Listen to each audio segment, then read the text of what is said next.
FM के अंदर next हमारा जो चैप्टर है वो है आपका लीवरेजेस।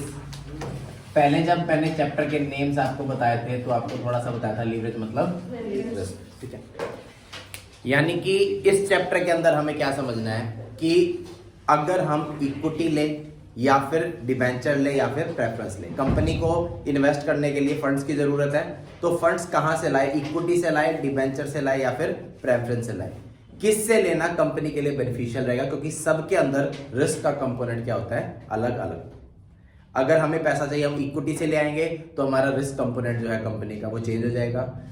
इक्विटी की जगह डिबेंचर से ले आते हैं तो कुछ और रहेगा। तो हमें इवैल्यूएट करना है कि अगर हम पैसा इक्विटी से ले या डिवेंचर से ले, किससे ले, तो हमारी कंपनी के अंदर रिस्क की क्या पोजीशन रहती है। उस रिस्क वाले पार्ट को समझना है कि कंपनी का रिस्क कितना है, कितना होना चाहिए, सही है या गलत, इक्विटी लेना चाहिए या डेट लेना चाहिए, उस रिस्क को मेंटेन करने के लिए। तो ये चैप्टर स्टार्ट करने से पहले हमारे पोस्टिंग के अंदर एक स्टेटमेंट आती है। सबसे पहले छोटी सी वो स्टेटमेंट डिस्कस करते हैं। सेल्स माइनस वेरिएबल कॉस्ट, इसको बोलते हैं कंट्रीब्यूशन,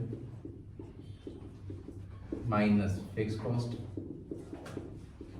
इसको बोलते हैं profit before interest and tax, minus interest, इसको बोलते हैं profit before tax, minus tax, ये हो गया profit after tax, minus preference dividend, फिर आपका आता है ये, ओके, उसको नंबर ऑफ शेयर से डिवाइड कर दो तो ईपीएस आ जाएगी। ईपीएस में से जो डिविडेंड दे दिया वो लेस हो जाएगा तो रिटेन अर्निंग पर शेयर आ जाएगी। तो ये हमारा फ्लो रहता है कंप्लीट कि सबसे पहले हम क्या करते हैं, सेल्स देखते हैं, सेल्स कितनी है। सेल्स के अंदर जो वेरिएबल कॉस्ट का कंपोनेंट है, आप कोई भी प्रोडक्ट आप बनाते हो उसके अंदर दो खर्चे आते हैं, एक फिक्स खर्चा और एक वेरिएबल खर्चा, ठीक है। जैसे इस क्लासरूम को मेंटेन करने के लिए फिक्स खर्चा तो रेंट है। फिक्स खर्चा वो खर्चा बोलते हैं जो आपका होगा ही होगा, आप चाहे सेल करो या ना करो, ठीक है। यहाँ पे बैच लगे ना लगे, रेंट का हमारा फिक्स खर्चा वो तो जाएगा ही जाएगा। तो जो खर्चा फिक्स्ड होता है नेचर में, यानी कि जिसको जो आपकी सेल्स के अकॉर्डिंगली वेरी नहीं करता, उसको बोलते हैं फिक्स खर्चा। और जो खर्चा हमारी सेल्स के अकॉर्डिंग वेरी करता है उसको हम बोलते हैं वेरिएबल कॉस्ट। कि सेल्स होगी तो वेरिएबल कॉस्ट होगी, सेल्स नहीं होगी तो वेरिएबल कॉस्ट नहीं होगी। क्लियर है। तो खर्चों को दो पार्ट में डिवाइड करते हैं हम कॉस्टिंग में, जब कॉस्ट पढ़ेंगे तब ध्यान डिटेल में समझेंगे। एक वो खर्चे जो वेरिएबल कॉस्ट है यानी कि सेल्स के अकॉर्डिंग वेरी करते हैं, और दूसरे वो खर्चे जो फिक्स कॉस्ट है यानी कि सेल के अकॉर्डिंग वेरी नहीं करते। फॉर एग्जांपल ये मार्कर है, मान लो इसका सेलिंग प्राइस है 20 रुपए का, तो इसकी जो कॉस्ट आई है इसमें बनने में दो खर्चे हो गए। एक तो इसके अंदर जो प्लास्टिक बॉडी जो इंक वगैरह डली, ठीक है, तो वो खर्चा किसका पार्ट बनेगा, वेरिएबल या फिक्स्ड, वेरिएबल, क्योंकि मार्कर सेल हो रहा है, बन रहा है, तभी वो खर्चे हो रहे हैं। और इसको बनने में जो रेंट, मशीनरी का डेप्रिसिएशन, स्टाफ की सैलरी, जो खर्चे सेल्स से इररिलेवेंट है, डिपेंडेंट नहीं करते, उनको क्या बोलेंगे, फिक्स, ठीक है।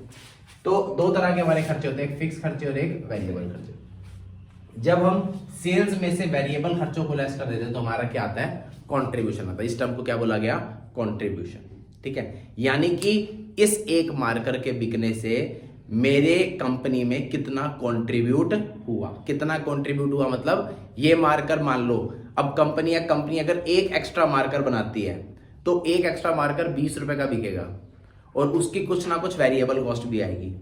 फिक्स कॉस्ट तो हम ऑलरेडी इंकर कर ही रहे हैं, वो सेम आगे इंकर होगी।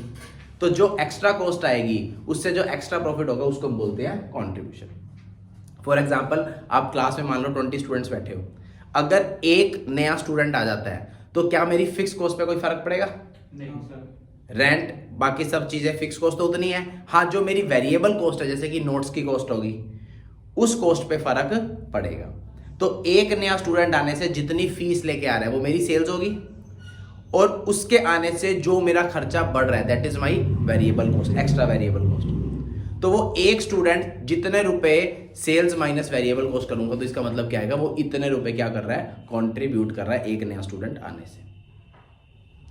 क्लियर है। मतलब एक स्टूडेंट की फीस मान लो 10,000 है और नोट्स का खर्चा आता है 2,000 रुपए, तो एक नया स्टूडेंट आएगा तो कितनी फीस में मेरे कंट्रीब्यूशन आएगा, 8,000 रुपए का। यहां तक बात समझ आई? तो हम क्या करते हैं, सबसे पहले सेल्स लेते हैं, उसमें से जो वेरिएबल खर्चे होते हैं उसको क्या कर देते हैं, लेस। तो जो टर्म आती है उस टर्म को क्या नाम दिया जाता है, कंट्रीब्यूशन का। ठीक है, यानी कि एक कंट्रीब्यूशन है उस प्रोडक्ट को बेचने से उससे रिलेटेड वेरिएबल को हटाने के बाद का। अब जो टोटल पे फिक्स खर्चे हुए उसको हम लेस कर देते हैं, तो हमारा क्या आ जाता है, profit before interest and tax. ठीक है, तो मैंने टोटल कॉस्ट को दो पार्ट्स थे, अलग अलग डिस्ट्रीब्यूट किया, अलग अलग प्रेजेंट किए। ठीक है, फिर आता है हमारा profit before interest and tax. Interest में अलग से लेस करके दिखाता हूं, मेरा क्या आता है, प्रॉफिट बिफोर टैक्स। फिर टैक्स अलग लेस करके दिखाता हूं, क्या आता है, प्रॉफिट आफ्टर टैक्स। अब प्रॉफिट आफ्टर टैक्स में से सबसे पहले किसको मिलता है, डिविडेंड वालों को। फिर जो बचा वो किसका पैसा है, इक्विटी वालों का। अब इसमें से इक्विटी वालों को डिविडेंड बच जाएगा, जो बच जाएगा वो पैसा रिटेन अर्निंग किसकी, इक्विटी वालों की। क्लियर है? तो ये कंपनी का जो है कॉस्ट शीट का फ्लो रहता है। अभी डिटेल में जो है contribution, fix cost, variable cost, इसमें क्या आता है क्या नहीं आता, ये हमने सारा समझना है कॉस्टिंग के अंदर, डिटेल में वहां आएगा सारा कुछ। यहां के लिए हमारी ये स्टेटमेंट जो है इसके लीवरेज के रिस्पेक्ट में थोड़ी सी रेलेवेंट है, इसलिए मैंने आपको ये बताई एक बार। अब लीवरेज यानी कि रिस्क क्या होता है समझना। किसी भी कंपनी में तीन तरह के रिस्क होते हैं। पहला होता है ऑपरेटिंग रिस्क, दूसरा बिजनेस रिस्क, तीसरा टोटल या ओवरऑल रिस्क या combined risk. Total risk, overall, combined.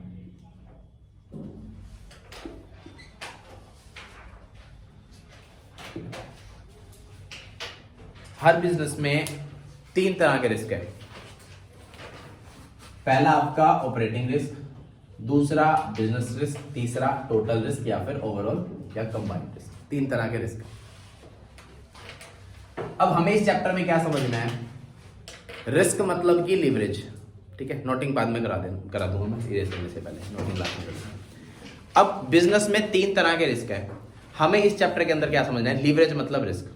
उन तीनों रिस्क को लीवरेज की टर्म में कैलकुलेट करना सीखना है, और वो चीज कैलकुलेट कैसे होगी, इस टेबल की हेल्प से।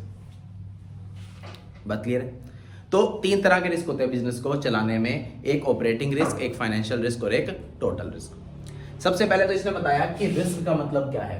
वो कहता है कि बिजनेस में रिस्क का मतलब क्या होता है, हमेशा फिक्स्ड कॉस्ट से लिया जाता है। फिक्स्ड कॉस्ट यानी कि आपने जो फिक्स्ड ऑब्लिगेशन उठा रखी है आप उसको रीपे कर पाओ या ना, वो हमारा रिस्क होता है। फॉर एग्जाम्पल क्या हुआ, आपके पास मान लो एक छोटा आपका ऑटो वाला है, मान लो वो ऑटो वाला क्या करता है, उसके पास खुद का ऑटो है। ठीक है, तो वो खुद का ऑटो है, वो क्या करता है कि ऑटो लेता है, ठीक है, जितने पैसेंजर आते हैं उसको किराए पे चढ़ाता है। मान लो किराए का ऑटो है और उसकी ड्राइवर बना हुआ है इस हिसाब से कि भाई जितने तू पैसेंजर चढ़ाएगा उसमें से 50% शेयर ओनर का और 50% शेयर किसका, ऑटो वाले का। तो इसमें बताओ ऑटो वाले को क्या कोई रिस्क है? आप कौन हो, आप ओनर हो, आपने क्या किया, एक ऑटो में इन्वेस्टमेंट करी। आपने इन्वेस्टमेंट करके एक ड्राइवर को, किसी पर्सन को ऑटो लेके दे दिया कि भाई ये ऑटो है, ये चाबी ले। या फिर मान लो आपने किसी को कोई शॉप खुलवा दी, या एक चाय वाले को चाय वाला का सारा इक्विपमेंट्स वगैरह दिलवा के उसकी दुकान खुलवा दी। उसको क्या बोला गया कि भाई तू जितनी भी सेल करेगा उसमें से खर्चा वगैरह तो कटेंगे, ऑब्वियस सी बात है। जो भी प्रॉफिट होगा 50% तेरा, 50% मेरा। तेरा क्यों? क्योंकि तू मेहनत कर रहा है। मेरा क्यों? क्योंकि मेरी इन्वेस्टमेंट लगी। क्लियर है? अब सबसे पहले उसके पॉइंट से बात करते हैं। उस ऑटो या चाय वाले के लिए कोई रिस्क है? क्यों? जिसको रखा है या जो इन्वेस्ट कर रहे हैं? जिसको रखा है उसको रिस्क नहीं है। क्यों नहीं है उसका रिस्क? क्योंकि उसका पैसा इन्वेस्टेड नहीं है। उसको सिर्फ क्या कम करना है, जाके सेल करनी है।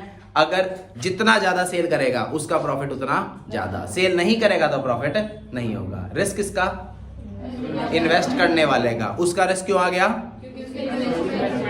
क्योंकि उसको पता है कि भाई मैंने 1 लाख रुपए इन्वेस्ट किए हुए हैं, मेरे को महीने का कम से कम इतना तो आना चाहिए, जिससे कि मेरी एटलीस्ट अपॉर्चुनिटी कॉस्ट तो निकले। तो रिस्क हमेशा किसका होता है? जो कोई फिक्स्ड पैसा इन्वेस्ट करता है, जिसकी कुछ ना कुछ ऑब्लिगेशन होती है, उस पर्सन का रिस्क होता है।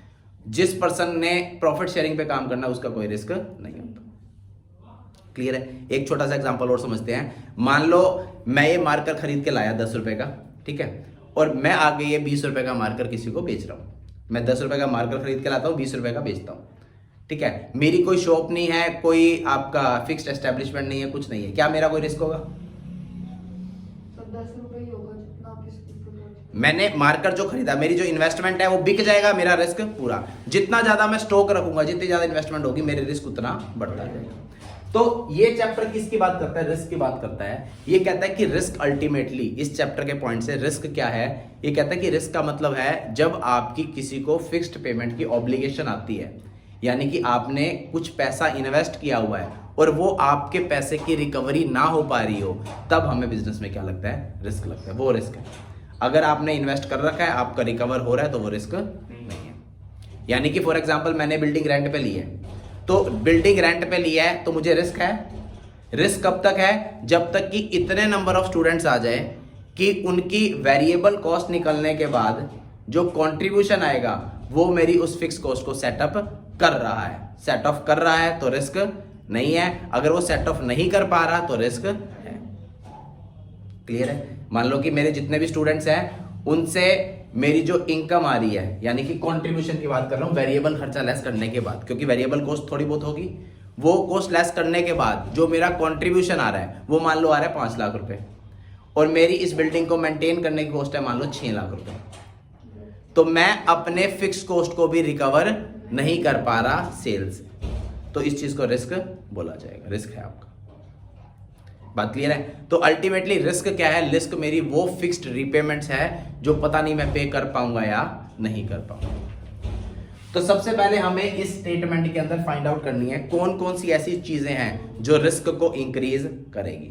अगर वो चीज इस स्टेटमेंट में होगी तो रिस्क बढ़ेगा, वो चीज नहीं है तो रिस्क नहीं बढ़ेगा। स्टार्टिंग से स्टार्ट करते हैं। सेल्स क्या मेरा रिस्क को है कुछ लेना देना? सेल्स तो इनकम है, सेल्स आएगी तो फायदा है। सेल्स जितनी ज्यादा हो उतना अच्छा, ठीक है। वेरिएबल कॉस्ट क्या रिस्क है? मेरे पास 20 स्टूडेंट हो गए तो मैं फोटोकॉपी कितनी कराऊंगा? 20। 25 होंगे तो 25। क्लियर है? क्यों? क्योंकि स्टूडेंट से फीस आ रही है और वही पैसा फोटोकॉपी में जा रहा है, तो इसमें किसी तरह का रिस्क नहीं है। वेरिएबल कॉस्ट में कभी भी रिस्क नहीं होता, क्योंकि वेरिएबल कॉस्ट डिपेंड करती है आपकी सेल के ऊपर। जितनी सेल होगी उतनी मैं वेरिएबल कॉस्ट करूंगा। थोड़ा बहुत हो सकता है प्लस माइनस सरप्लस चले, बट जितनी सेल होगी अल्टीमेटली मैं उतनी ही वेरिएबल कॉस्ट करूंगा, क्योंकि वेरिएबल कॉस्ट डिपेंड करेगी नंबर ऑफ स्टूडेंट। मेरे जितने स्टूडेंट्स होंगे मैं उतनी ही फोटोकॉपी कराऊंगा। तो जब मेरे पास सरप्लस बची नहीं, या तो यूं हो ना मैंने 50 कॉपी करा ली, स्टूडेंट आए 20, वो चीज रिस्क है। लेकिन मुझे पता है कि मेरे बैच में 20 स्टूडेंट्स हैं तो मैं 20 ही कॉपी कराऊंगा, तो उसमें कोई रिस्क नहीं है, क्योंकि स्टूडेंट से फीस आई हुई है और वही पैसा आगे गया हुआ। पहली चीज क्लियर है? तो वेरिएबल कॉस्ट में रिस्क नहीं है। कंट्रीब्यूशन तो इनकम साइड है, उसको छोड़ दो। फिक्स कॉस्ट में रिस्क है या नहीं? है। फिक्स्ड कॉस्ट में रिस्क है। क्यों? कि आपकी जितनी फिक्स कॉस्ट है, अगर कंट्रीब्यूशन उससे ज्यादा होगा तो मैं प्रॉफिट में आऊंगा, और अगर मेरा कंट्रीब्यूशन फिक्स कॉस्ट से कम है तो मैं प्रॉफिट में नहीं आऊंगा, फिर मैं आऊंगा लॉस में। तो रिस्क किस बात का है? रिस्क इस बात का है कि मेरी इतनी फिक्स कॉस्ट तो हर साल जानी ही जानी है, या हर महीने जानी ही जानी है। फिक्स खर्चा वो खर्चा जो सेल हो ना हो जाएगा ही जाएगा। तो हर महीने अकेडमी का रेंट, स्टाफ की सैलरी, वो सब खर्चे तो जाने ही जाने हैं। स्टूडेंट चाहे कितने भी आए, लेकिन ये फिक्स खर्चे तो मेरे होंगे ही होंगे। तो मुझे इस चीज का रिस्क है कि जितने खर्चे जा रहे हैं एटलीस्ट मेरी उतनी तो कंट्रीब्यूशन हो, और उससे ज्यादा होगा तभी प्रॉफिट होगा, उतने से कम हो गया तो प्रॉफिट नहीं। बात समझ आई? तो इसका मतलब फिक्स कॉस्ट मेरा रिस्क है। पहली चीज क्लियर होगी। दूसरा, ये इनकम साइड है, ये कुछ है नहीं। इंटरेस्ट क्या रिस्क है या नहीं है? इंटरेस्ट का मतलब मैंने किसी से पैसा लिया है, चाहे वो डिबेंचर होल्डर से लिया हो, चाहे बैंक से हो, किसी से भी पैसा लिया है, मेरी इनकम हो ना हो, सेल्स हो ना हो, उसको इंटरेस्ट तो देना पड़ेगा। तो फिक्स्ड ऑब्लिगेशन आ गई तो रिस्क है। जहां भी मेरी फिक्स्ड ऑब्लिगेशन आएगी वो रिस्क बन जाएगा। तो इंटरेस्ट भी मेरा रिस्क। टैक्स रिस्क है कि नहीं है? बताओ। इनकम होगी तो टैक्स देना है, इनकम नहीं होगी तो टैक्स नहीं देना। तो टैक्स का रिस्क कोई लेना देना नहीं है। टैक्स मेरा रिस्क नहीं है, क्योंकि ऐसा नहीं है कि प्रॉफिट हो ना हो देना ही देना, ऐसा नहीं है। प्रॉफिट होगा तो दोगे, नहीं होगा तो नहीं देगा, क्योंकि बात हो रही है इनकम टैक्स की। फिर आता है preference dividend. Preference dividend risk है कि नहीं है? नहीं है। बताओ। नो नहीं है। अच्छा, प्रेफरेंस डिविडेंड का ट्रीटमेंट किस हिसाब से होता है समझना। मैंने प्रेफरेंस शेयर इशू किए, अब उन पे ईयर एंड पे डिविडेंड बन गया, ठीक है। प्रेफरेंस डिविडेंड का जैसे जो भी है, मान लो 10% है तो 10% डिविडेंड दोगे। रिस्क कैसे नहीं है ये? अगर नहीं होंगे तो दे देंगे। अगर प्रॉफिट नहीं, अगर मान लो मेरे को प्रॉफिट नहीं भी होता तो भी क्यूमुलेट तो करूंगा मैं। प्रेफरेंस होल्डर का मान लो 10% डिविडेंड डिसाइडेड है, अगर प्रॉफिट नहीं भी होगा तो क्यूमुलेट करूंगा, क्योंकि इक्विटी वालों को देने से पहले प्रेफरेंस वालों को देना जरूरी है। तो आज नहीं दे रहे या प्रॉफिट नहीं है, कल को जब प्रॉफिट होगा तब आपको देना पड़ेगा। तो यहां पे क्यूमुलेटिव अज्यूम करते हुए प्रेफरेंस होल्डर को भी हम रिस्क मानते हैं।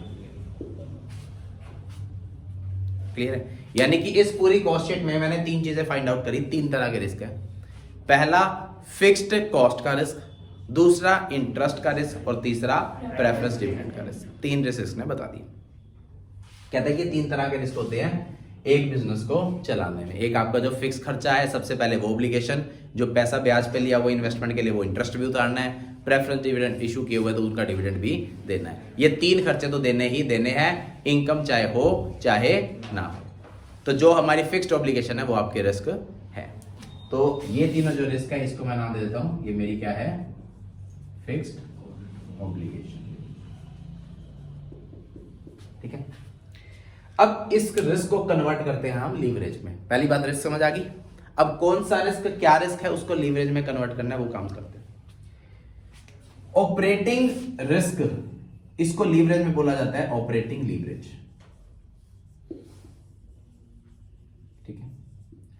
ऑपरेटिंग रिस्क को क्या नाम दिया? Operating leverage. ऑपरेटिंग लीवरेज क्या होती है? वो कहता है बिजनेस को ऑपरेट करने में जो फिक्स्ड ऑब्लिगेशन है, that is your operating risk. Operating मतलब ऑपरेट करने में, ऑपरेशंस में, डे टू डे एक्टिविटी में जो आपका रिस्क है, that is your operating risk. Financial risk को बोलते हैं फाइनेंशियल लीवरेज। यानी कि बिजनेस को चलाने के लिए जो आप पैसा लेके आए, चाहे लोन पे लाए चाहे प्रेफरेंस से लाए, किसी से भी पैसा लाए, तो उसका इंटरेस्ट या डिविडेंड रीपे ना कर पाने का risk, that is your financial risk. ठीक है। जो पैसे से रिलेटेड है, that is your financial risk. और टोटल यानी कि कंबाइंड लीवरेज। कंबाइंड लीवरेज कहती है ऑपरेटिंग और फाइनेंशियल दोनों रिस्क को कंबाइंड कर दो तो that is your combined risk. ठीक है। अब मैंने स्टेटमेंट के अंदर 3 चीज ऐसी ढूंढी जो मेरी फिक्स्ड ऑब्लिगेशन है, उन 3 को पहले मुझे इनमें डिवाइड करना है। फिक्स्ड कॉस्ट ऑपरेटिंग लीवरेज है फाइनेंशियल लीवरेज? बताओ। Fixed cost, fixed cost operation से रिलेटेड है या पैसा लाने से, फाइनेंस से रिलेटेड है? ऑपरेशन से। ठीक है। तो इसको ऑपरेटिंग रिस्क बोला जाएगा या फिर ऑपरेटिंग लीवरेज। ऑपरेटिंग लीवरेज तो खैर हम निकालेंगे, इसको ऑपरेटिंग रिस्क बोला जाएगा। ठीक। इंटरेस्ट जो है आपका, इंटरेस्ट फाइनेंशियल, पैसा लाने से रिलेटेड है, फाइनेंशियल रिस्क। और डिविडेंड कंबाइंड में तीनों जोड़ दूंगा, वो कंबाइंड हो जाएगा। ठीक। तो मैंने देखा कि हमारी कॉस्ट शीट के अंदर 3 तरह के फिक्स्ड ऑब्लिगेशन है, मतलब 3 तरह के रिस्क है। उसमें फिक्स्ड कॉस्ट जो थी ऑपरेशन से रिलेटेड थी, उसको ऑपरेशन में डाल दिया, ऑपरेटिंग रिस्क में। बाकी 2 थे पैसा लाने से रिलेटेड थे, तो फाइनेंशियल से रिलेटेड थे, तो मैंने उसको क्या नाम दे दिया? Financial risk. अब हमें लीवरेज निकालनी सीखनी है, वो कहीं ना कहीं इससे ही निकलेगी, मतलब इसके आसपास ही उसका कोई फॉर्मूला डिराइव होगा। अब लीवरेज का फॉर्मूला समझते हैं क्या होता है। सबसे पहला फॉर्मूला आता है ऑपरेटिंग लीवरेज का। ऑपरेटिंग लीवरेज क्या कहती है? ऑपरेटिंग लीवरेज निकलती है ऑपरेटिंग रिस्क से। ऑपरेटिंग रिस्क क्या है? Fix cost. इसको ध्यान से समझना। मेरी सेल हुई मान लो 1 लाख रुपए, उस पे 20,000 रुपए मेरा वेरिएबल कॉस्ट, तो मैंने कंट्रीब्यूशन कितना कमाया? 80,000 रुपए। यानी कि जितना ही मैं बेचता हूं 80% मेरा प्रॉफिट होता है, उस पे 20% खर्चा होता है, 80% प्रॉफिट है। एक तरह से कंट्रीब्यूशन तो प्रॉफिट बोल सकता हूं इन जनरल मीनिंग। ठीक है। आप वैसे रिटर्न में नहीं बोल सकते, बट वैसे बात कर सकता हूं मैं कि कंट्रीब्यूशन मेरा एक तरह से क्या है? प्रॉफिट है। तो सेल्स माइनस वेरिएबल कॉस्ट आपका क्या आ गया? कंट्रीब्यूशन आ गया। अब कंट्रीब्यूशन आपका कितना आया? 80,000 रुपए का आया। फिक्स कॉस्ट क्या है? अब आपने इस बिजनेस के लिए जो फिक्स कॉस्ट इन्वेस्ट की हुई है, मान लो 50,000 रुपए मैंने इन्वेस्ट किया हुआ है फिक्स कॉस्ट, तो मैंने कमाया कितना 80,000 रुपए और 50,000 मेरी क्या है फिक्स कॉस्ट, तो नेट मुझे प्रॉफिट कितना हुआ 30,000 रुपए का। उस 30,000 में से फिर मैं इंटरेस्ट दूंगा, फिर बच जाएगा तो प्रेफरेंस डिविडेंड, फिर सॉरी टैक्स, फिर प्रेफरेंस डिविडेंड और फिर आपका जो है इक्विटी वाला। ठीक, तो ऑपरेटिंग रिस्क क्या होता है? ऑपरेटिंग रिस्क मतलब अब हम सोच रहे हैं इस बिल्डिंग के ओनर के पॉइंट से। अब इस बिल्डिंग का जो ओनर है उसका मान लो 50,000 रुपए का रेंट है, तो वो क्या चाहेगा कि भाई इनकी इतनी इनकम हो, इतना इनका कंट्रीब्यूशन हो। वो क्या चाहेगा? हमारा कंट्रीब्यूशन। उसको हमारे प्रॉफिट से कोई लेना देना नहीं है। वो कहेगा इनका एटलीस्ट इतना कंट्रीब्यूशन हो कि ये मुझे मेरा पैसा दे पाए। यानी कि जो बिल्डिंग का ओनर होगा उसको क्या चाहिए? रेंट चाहिए। रेंट इसके अंदर आ रहा है फिक्स कॉस्ट में, तो वो क्या चाहेगा कि इनका सफिशिएंट कंट्रीब्यूशन हो कि हमें फिक्स कॉस्ट हमारी दे पाए। तो वो क्या चाहेगा? कंट्रीब्यूशन ज्यादा से ज्यादा हो या कम से कम? ज्यादा। जितना कंट्रीब्यूशन ज्यादा उतना उसका रिस्क कम। बात क्लियर है? तो मान लो मैंने 50,000 रुपए रेंट देना है, तो अगर मेरा कंट्रीब्यूशन होता है 50,000 से कम, तो ऑपरेटिंग लीवरेज क्या है? ज्यादा या कम? ज्यादा। रिस्क ज्यादा। अगर मेरा प्रॉफिट 50,000 से कम है तो रिस्क क्या है? ज्यादा। क्यों? क्योंकि मैं वो रीपे नहीं कर पाऊंगा। अगर मान लो मेरा प्रॉफिट जो है वो हुआ 1 लाख रुपए, तो क्या मैं उसको रीपे कर दूंगा? और अगर 2 लाख रुपए हुआ तो बड़े आराम से कर दूंगा। 3 लाख हुआ तो और ज्यादा इजी। मतलब वो ये चाहेगा कि कंट्रीब्यूशन जितना ज्यादा होगा उतना सामने वाला पर्सन मेरा रीपे इजीली कर पाएगा। क्लियर है? तो अगर मैं इसको रिस्क के टर्म में देखूं तो रिस्क कैसे बनेगा? कंट्रीब्यूशन जितना कम रिस्क उतना ज्यादा। क्लियर है? यानी कि 50,000 का रेंट है, कंट्रीब्यूशन 60,000 आ रहा है, वो भी रिस्क है लेकिन कम रिस्क है, दे देगा, चलो उसके पास इतने पैसे हैं। जितना मेरा कंट्रीब्यूशन बढ़ता जाएगा रिस्क उतना कम होता जाएगा। क्लियर है? तो ऑपरेटिंग लीवरेज का इन्होंने फॉर्मूला क्या बनाया? इसने कहा ऑपरेटिंग लीवरेज ऑपरेटिंग रिस्क से डिनोट करती है, तो इसके ऊपर वाली टर्म डिवाइड बाय इसके नीचे वाली term, contribution divide by PBIT. यानी कि फिक्स कॉस्ट देने से पहले आपका कितना प्रॉफिट था और देने के बाद आपका कितना प्रॉफिट बच गया। कैलकुलेट करके देखते हैं एग्जांपल से। पहले हमने एज्यूम किया था कि 50,000 रुपए का आपका रेंट है, फिक्स कॉस्ट 50,000 है, ठीक है, और कंट्रीब्यूशन जो है यहाँ पे एग्जांपल लिख लेते हैं, ये 50,000 और कंट्रीब्यूशन मैं पहले मान लेता हूं 1 लाख, फिर मान लूंगा 2, ठीक है। तो पीबीआईटी कितना आ गया? 50,000 और 1.5 लाख, ठीक है। तो पहले एग्जांपल में मैंने अज्यूम किया कि मेरे को 1 लाख का कंट्रीब्यूशन हुआ था, 50,000 का रेंट चला गया, रेंट देने के बाद कितना बच गया? 50,000। तो कितना आया? 1 लाख डिवाइड बाय 50,000 कितना आ गया? 2। यानी कि मेरी ऑपरेटिंग लीवरेज कितनी आई? 2। सेकेंड केस में 2 lakh divide by 1.5 lakh 1.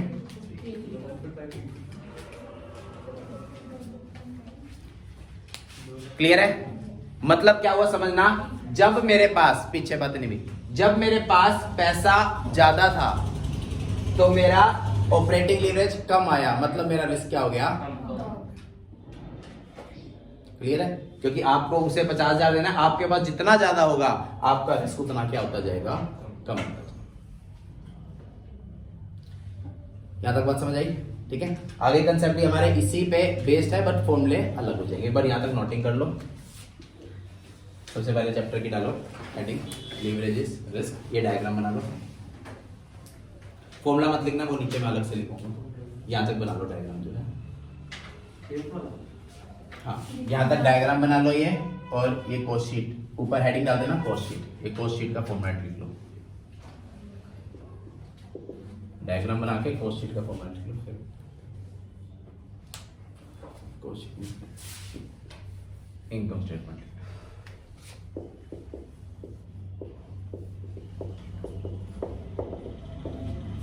Income statement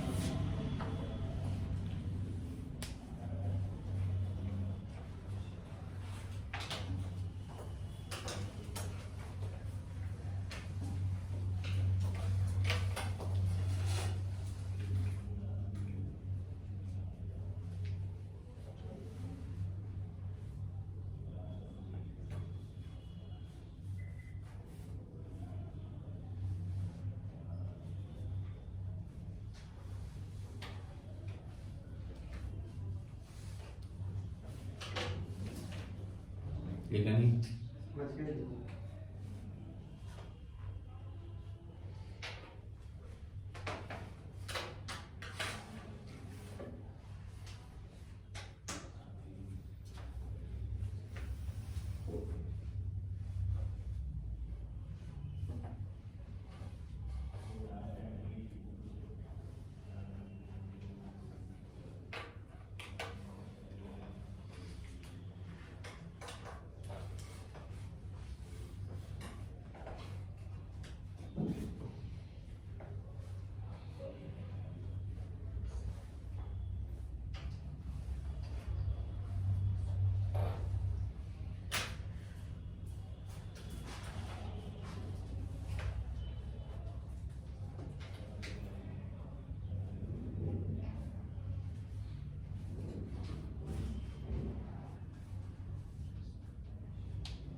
होंगे भी यहाँ तक।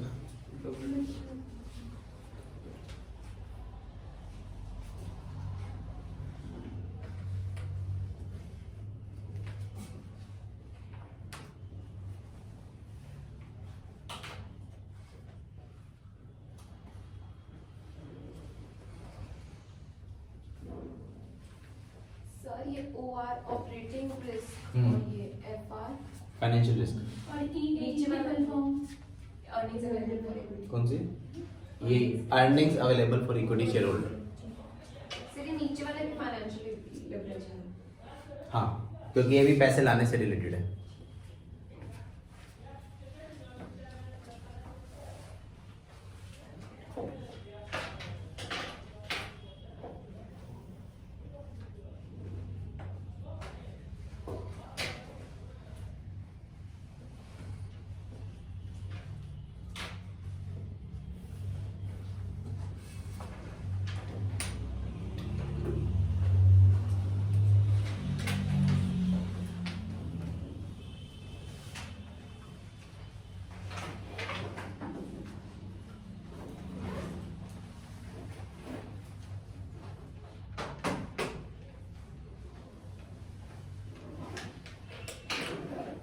हो गया? लिखना भी नीचे। लीवरेजेस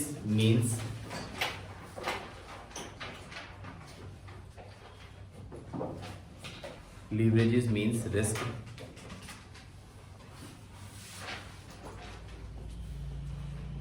फुल स्टॉप लगा के इन a company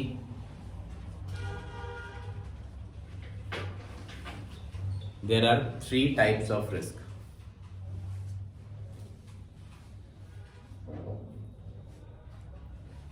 First, operating risk.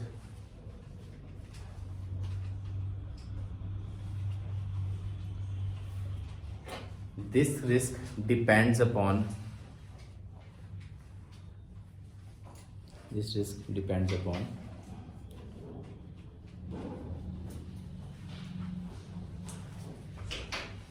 fixed obligation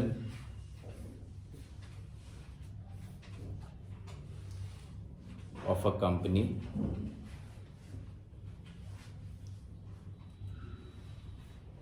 in relation with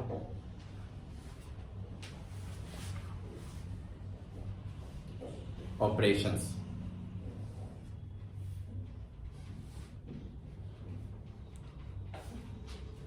Like rent, salary, etc. Like rent, salary, etc. Bracket में लिखना फिक्स्ड कॉस्ट, जो हमारी सारी फिक्स्ड कॉस्ट होती है।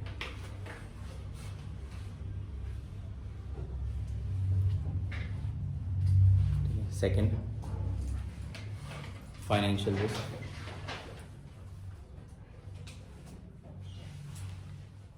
This belongs to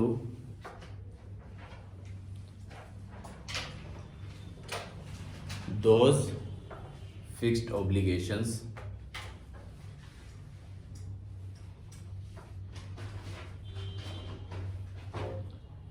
which we have to pay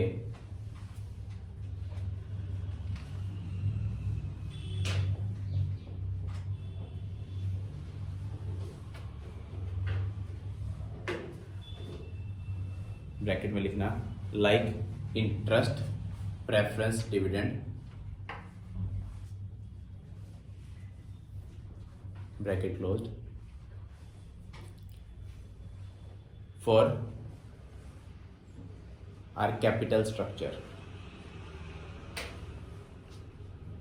यानी कि capital structure के रिस्पेक्ट में जो फिक्स्ड ऑब्लिगेशन जाएगी, जैसे कि इंटरेस्ट चला गया आपका, प्रेफरेंस डिविडेंड, तो उसको फाइनेंशियल रिस्क से डिनोट किया जाएगा। और तीसरा आपका हो गया टोटल ओवरऑल या combined risk.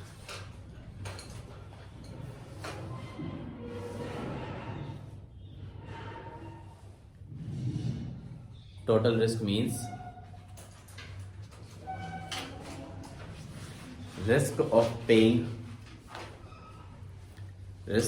paying all the fixed obligations, risk of paying all the fixed obligation, whether fixed cost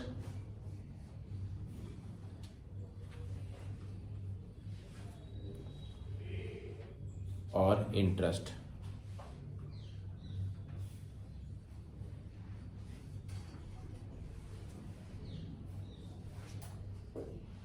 ठीक है, नेक्स्ट पैराग्राफ में लिखना ये तीनों हमारे रिस्क के मीनिंग हो गए, ये तीनों रिस्क क्या है।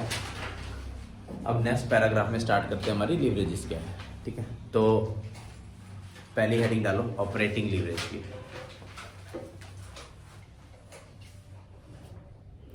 पहली हेडिंग होगी आपकी ऑपरेटिंग लीवरेज। या इसका एक बिजनेस नहीं है, फाइनेंशियल रिस्क, ये ऑपरेटिंग वाले का ही बिजनेस काम है, ये ठीक कर लेंगे। फाइनेंशियल था वो,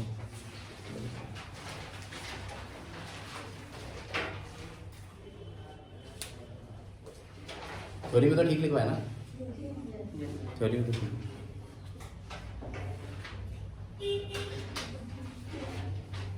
डायग्राम में ठीक कर लेना थ्योरी में। नीचे पहली हेडिंग डालो operating leverage.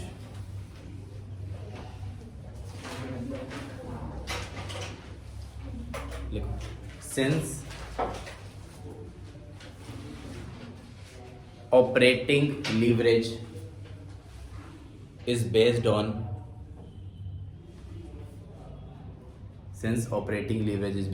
operating oblique business risk,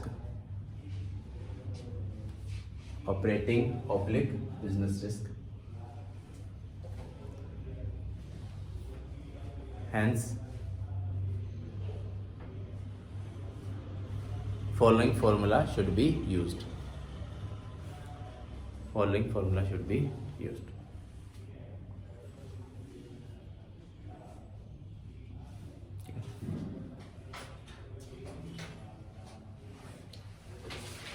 तो ऑपरेटिंग लीवरेज का सीधा सीधा लेना किससे है, ऑपरेटिंग यानी कि बिजनेस रिस्क से। ऑपरेटिंग रिस्क कौन सा है, आपकी वो फिक्स्ड ऑब्लिगेशन जो कि बिजनेस चलाने से रिलेटेड है, उनको रीपे ना कर पाने का रिस्क। ठीक है, यानी कि हमारी फिक्स कॉस्ट। तो फॉर्मूला क्या बनेगा, फिक्स कॉस्ट पे करने से पहले आपके पास कितना था और फिक्स कॉस्ट पे करने के बाद आपके पास कितना बच गया।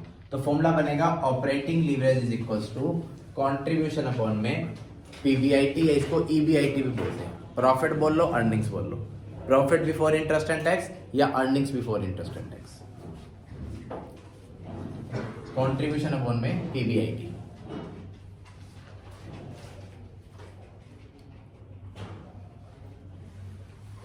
नेक्स्ट लाइन में लिखना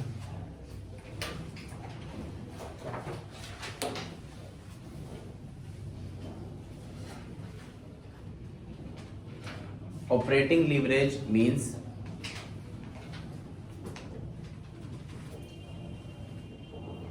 operating leverage means how much money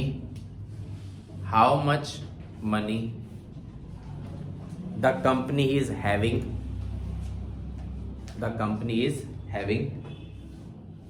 before paying fixed cost divide by same line लिख लो, आफ्टर पेइंग फिक्स कॉस्ट आ जाएगा, बस बिफोर की जगह आफ्टर आ जाएगा, डिवाइड में नीचे सेम लाइन आ जाएगी।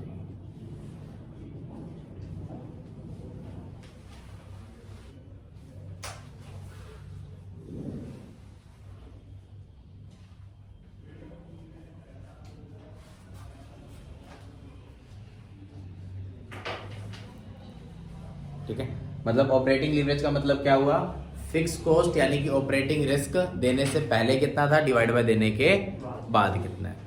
तो इसके नीचे नेक्स्ट लाइन में लिखना, in other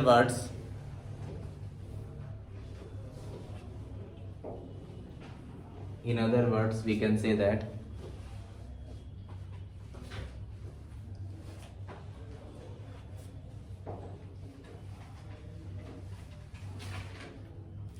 higher the contribution,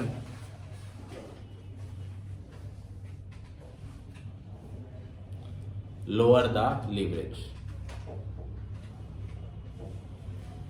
यही मतलब हुआ। ठीक है, क्योंकि ऑपरेटिंग लीवरेज आपकी बिलोंग करती है फिक्स कॉस्ट से, और फिक्स कॉस्ट से पैसे पहले क्या है, फिक्स कॉस्ट आनी किस में से है, कंट्रीब्यूशन में से आनी है। तो कंट्रीब्यूशन जितना ज्यादा होगा रिस्क उतना कम होगा। शॉर्ट नोट भी आ सकता है, बट इसके क्वेश्चंस करेंगे तो आपको कंसेप्ट पता होना चाहिए। ये लीवरेज हमारा लास्ट तक आपका चलेगा, मतलब हर चैप्टर में कोई बड़ा क्वेश्चन होगा, छोटा सा पॉइंट। जैसे आपको ध्यान हो पिछले चैप्टर में मैंने एक क्वेश्चन कटवाया था, वो लीवरेज का था, मिक्स था, तो इसलिए कटवा दिया। तो लीवरेज का क्वेश्चन किसी भी चैप्टर में डल सकता है, कॉस्ट ऑफ कैपिटल में भी था, आगे भी आ जाएगा। नीचे लिखना फॉर एग्जाम्पल, 2 एग्जाम्पल लिखो। एग्जाम्पल 1 में कंट्रीब्यूशन है 1 लाख माइनस फिक्स कॉस्ट है 50,000, तो EBIT आया। ऑपरेटिंग लीवरेज निकालना,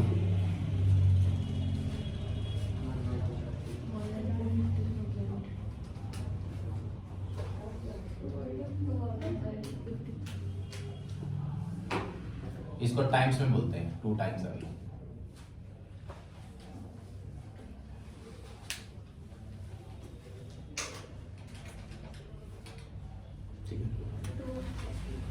एग्जाम्पल 2 लिख लो। एग्जाम्पल 2 में हमने कंट्रीब्यूशन कितना किया था, 2 lakh. Contribution 2 lakh minus fix cost 50,000, और profit before interest and tax कितना आ गया, 1.5 लाख। तो ऑपरेटिंग लीवरेज कितनी आ गई,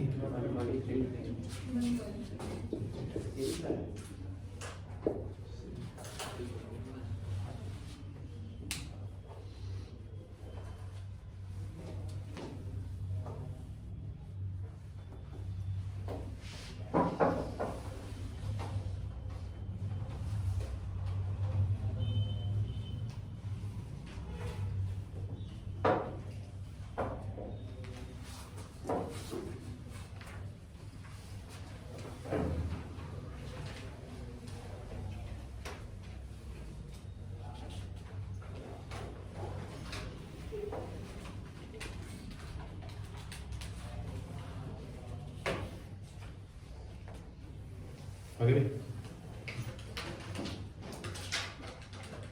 तो यहाँ पे क्लियर दिख रहा है कि कंट्रीब्यूशन ज्यादा है तो इधर लीवरेज कम है, यानी रिस्क कम।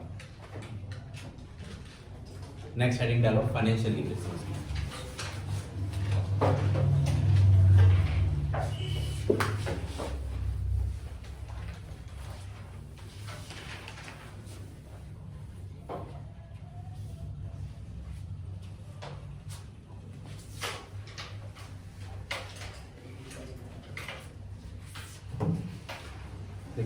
ऑपरेटिंग लीवरेज का फॉर्मूला क्या था, कंट्रीब्यूशन को हमने EBIT, यानी कि ऑपरेटिंग लीवरेज मतलब ऑपरेटिंग रिस्क फिक्स कॉस्ट से चलती है। तो फिक्स कॉस्ट देने से पहले कितना पैसा था और फिक्स कॉस्ट देने के बाद कितना होगा, उसको डिवाइड कर दो, वो आ जाएगा। जितना पैसा पहले ज्यादा था उतनी लीवरेज कम आएगी, रिस्क उतना कम। फाइनेंशियल लीवरेज में भी सेम कंसेप्ट लगेगा, दो चीजों पे चल रहा है, ठीक है। प्रेफरेंस डिविडेंड क्वेश्चन में हो भी सकता है, ना भी हो, दोनों केस है। तो पहले हम कर रहे हैं क्वेश्चन के अंदर प्रेफरेंस डिविडेंड अगर नहीं दिया तो क्या फॉर्मूला बनेगा, अगर क्वेश्चन में प्रेफरेंस डिविडेंड होगा तो थोड़ा सा फॉर्मूला चेंज होगा। सबसे पहले खुद बना के बताओ, अगर क्वेश्चन में प्रेफरेंस डिविडेंड नहीं है, सिर्फ इंटरेस्ट है, तो फॉर्मूला क्या बनेगा? EBIT अपॉन में सिंपल है।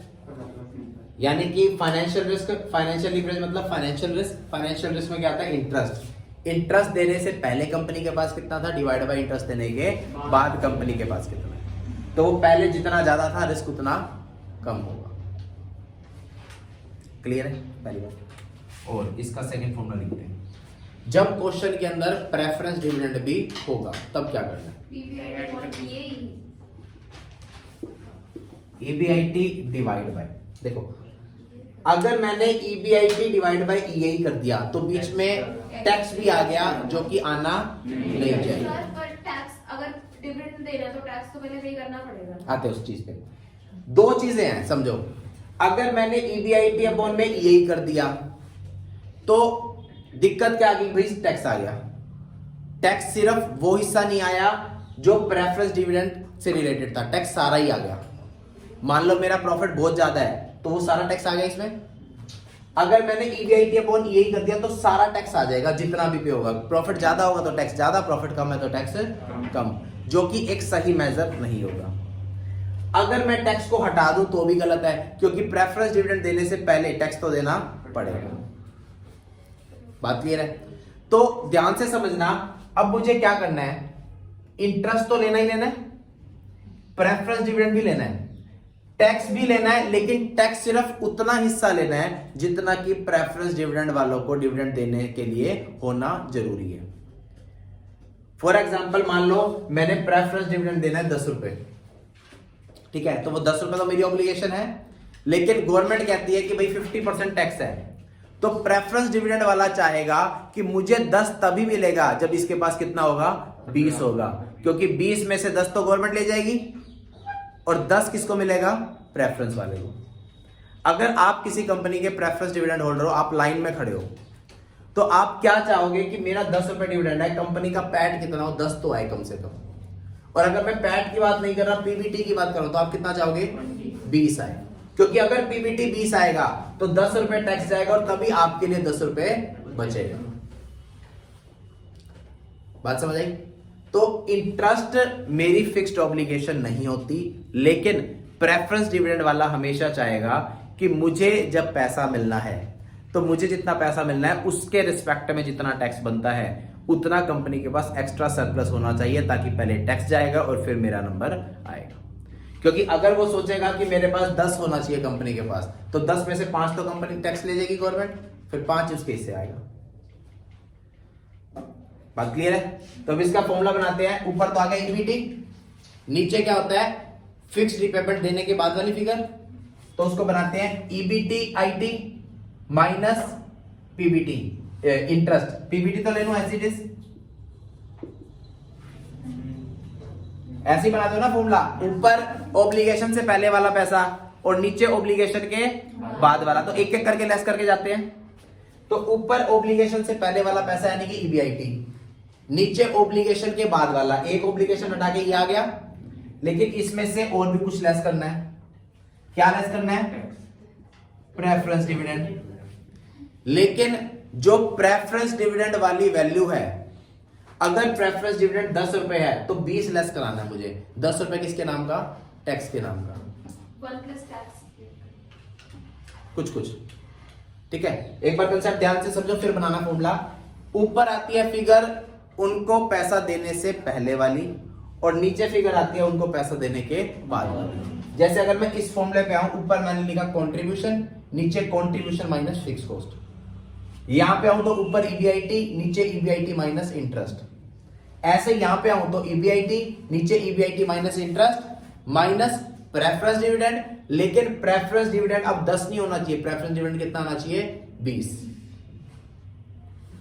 क्यों? क्योंकि प्रेफरेंस डिविडेंड वाला चाहेगा कि 20 होगा कंपनी के पास, 20 लेस करोगे तभी उस तक एक्चुअल वैल्यू पहुंचेगी। कि प्रेफरेंस डिविडेंड 10 पे करने के लिए 10 ये टैक्स लेके बैठा तो पीबीडी कितना होना चाहिए 20 होगा, तभी वो चीज यहां तक पहुंचेगी। क्लियर है?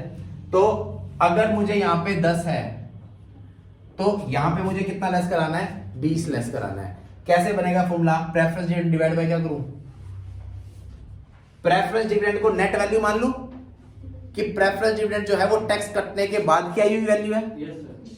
तो इसका मतलब प्रेफरेंस डिविडेंड जो मिल रहा है वो टैक्स लेस होने के बाद वाली नेट वैल्यू है। यानी कि अगर मान लो टैक्स 30% था तो प्रेफरेंस डिविडेंड कितने परसेंट को डिनोट कर रहा है 70 को। कि 100 था तो 30 टैक्स चला गया और प्रेफरेंस डिविडेंड कितना होना चाहिए 70% होना चाहिए। तो उसके लिए क्या करूंगा 1 माइनस टैक्स परसेंट।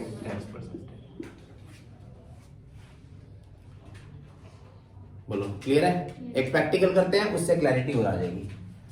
एग्जांपल देखो, EBIT था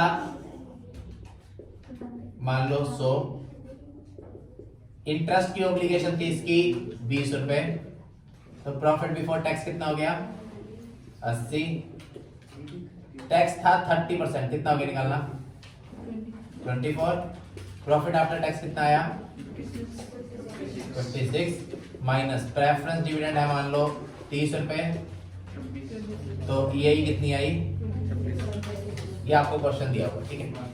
आपको क्या निकालना है इसकी फाइनेंशियल। सबसे पहले आपको चेक करना है फाइनेंशियल लीवरेज मतलब फाइनेंशियल रिस्क, इंटरेस्ट और प्रेफरेंस डिविडेंड दो, क्या क्वेश्चन में दोनों है या सिर्फ एक दिया हुआ है, सबसे पहले वो देखना है। तो क्वेश्चन में दोनों है, इंटरेस्ट भी है और प्रेफरेंस डिविडेंड भी है। तो ऊपर जो फिगर आएगी वो क्या आएगी, दोनों को देने से पहले कंपनी के पास कितना पैसा था। तो इंटरेस्ट और प्रेफरेंस डिविडेंड से पहले कंपनी के पास कितना था 100 रुपए, डिवाइड बाय देने के बाद दोनों को लेस कर दूं 100 माइनस पहले तो 20 करो माइनस इसको कितना देना है 30, लेकिन प्रेफरेंस डिविडेंड चाहता है कि भाई मेरे को 30 देने से पहले सरकार को देना पड़ेगा 30%, तो मेरा 30 70% होना चाहिए, तो डिवाइड बाय 70% कितना है 2.69।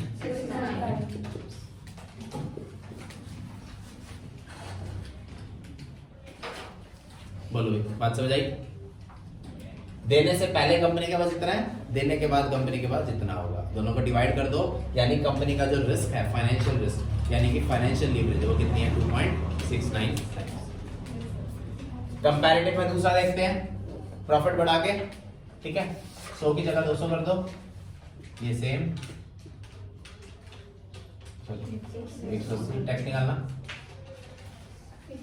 126 डिविडेंड 30 सेम कितना है 90। करो कैलकुलेट, पहले था 200, 200 minus 20 minus 30 divide by 70। Profit ज्यादा है रिस्क कम हो जाएगा।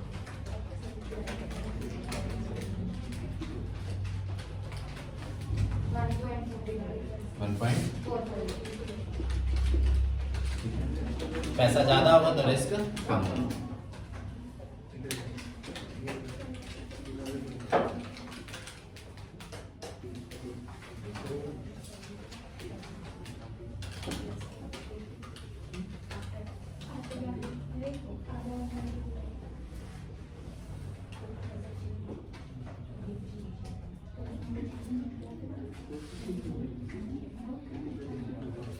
हो गया?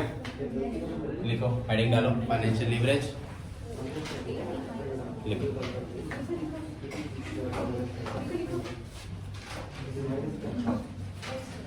फाइनेंशियल लीवरेज वो नीचे लिख लेना लास्ट में, जैसे ऑपरेटिंग का लिखा था पहले थोड़ा लिख लो, फॉर्मूला लिख लो, फिर क्वेश्चन नोट करना है। Financial leverage belongs with financial risk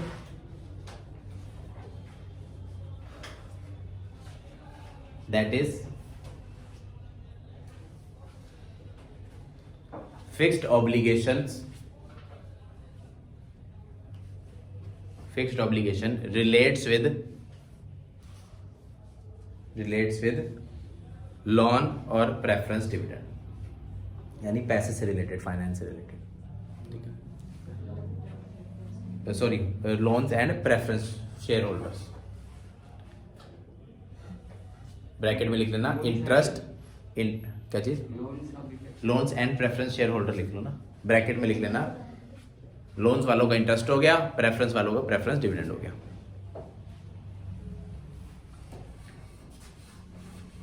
ठीक है, फॉर्मूला लिखो इसका, दो फॉर्मूले बनेंगे, ये और ये करके लिख लेना, डिपेंड क्वेश्चन में क्या देता है, EBIT अपॉन में EBT और दूसरा ये, दोनों फॉर्मूले लिख लो। प्रेफरेंस डिविडेंड होगा तो सेकंड लगाना, नहीं होगा तो फर्स्ट लगाना।